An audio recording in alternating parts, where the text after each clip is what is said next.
목표를 분류를 하거나 목표를 진술하는 거. 구체적으로 이렇게 하겠어 이런 식으로 진술하는 두 가지 활동으로 구성이 되게 돼요. 그래서 목표 분류는 보통 블룸 걸 많이 봅니다.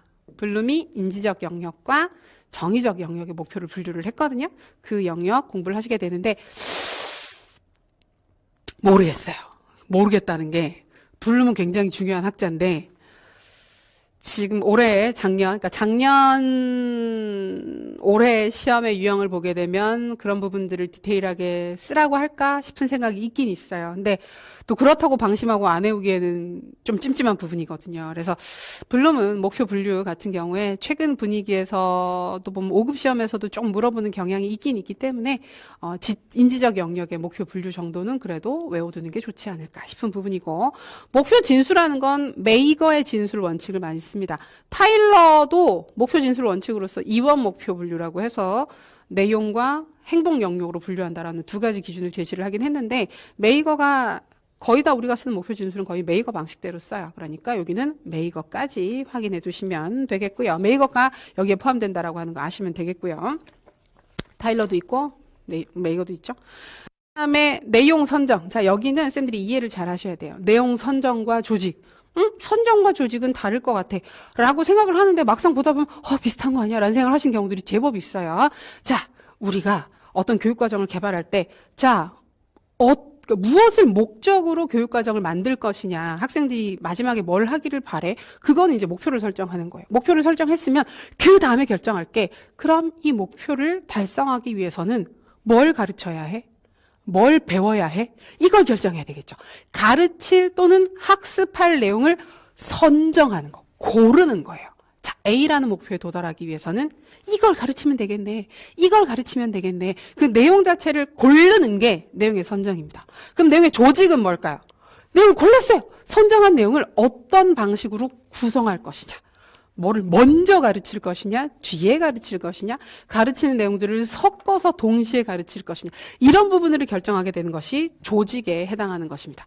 선정과 조직 구분되시죠? 그래서 내용 선정 부분에서는 여기 보면 우리 보시고 계시는 자료들 보면 기회의 원리, 만족의 원리, 가능성의 원리, 일경험, 다성과 등등 나와 있잖아요. 이거 다 타일러가 얘기한 거예요. 타일러가 얘기한 원리인데 원리 기억하셔야 돼요. 왜? 기출이거든요. 그다음에 내용 조직은 보통 크게 두 가지로 구분을 합니다. 수직적 원리랑 수평적 원리, 수평, 수직으로 분류를 하는데, 수평적 원리는 비슷한 시간에, 동일한 시간에 교과들을 어떻게 배치할 것인가를 얘기를 하는 거고, 수직적 원리는 시간이 달라지는 거예요. 1학년, 2학년, 3학년, 1학기, 2학기. 그러니까 시간의 흐름에 따라서 어떤 순서로 교과를 배치할 것이냐, 내용을 배치할 것인가를 결정하는 것이 수직적 원리에 해당하는 겁니다. 이게 보통 수평적 조직은 일반 원리니까 좀 더 많은데 타일러는 3개밖에 제시를 안 했어요. 근데 이제 그 일반 원리를 보게 되면 수평적 조직에는 범위 통합성, 균형성, 수직적 조직에는 연속성, 계열성 등의 원리가 있습니다. 다 암기하셔야 됩니다. 왜? 기출이니까. 여기 기출이에요. 여기 기출이고 여기 기출이에요. 근데 교육과정 개발에서 제일 중요한 건 목표 설정이에요. 근데 목표 설정이 아직 문제가 출제가 안 됐어요. 왜 안 됐을까? 다들 너무 열심히 한다고 생각해서 안 냈을 수도 있어요. 그래서 여기는 언제 어디서 뭐가 튀어나와도 이상하지 않는 영역이에요. 그래서 목표 설정 부분은 정말 신경 써서 보셔야 돼요. 우리 여기도 다시 물어볼 수 있고 여기도 다시 물어볼 수 있어요. 물어볼 때 여기는 다 비교적 까다롭게 물어봤었고, 여기는 명칭 주고 개념 쓰라 그랬어요. 명칭 쓰고 개념 쓰라 그랬고, 여기는 그 명칭을 찾아서 설명을 하라고 했었는데 문제 출제됐었을 때 약간 흐릿하게 출제된 영역이기 때문에 다음에 다시 출제돼도 전혀 이상하지 않습니다. 아주 중요한 부분. 그리고 머릿속에 쌤들이 그렇지, 우리가 교육과정 공부를 하면 교육과정이 대략 이런 구조가 있고 이런 흐름에 따라서 발전이 되어 왔고, 그 다음에 교육과정을 개발한다 그러면 목표를 설정하고 내용을 고르고 내용의 순서를 짜는 거야. 그쵸? 이 순서대로 이어지고 있다는 거 기억해 두시면 되겠습니다.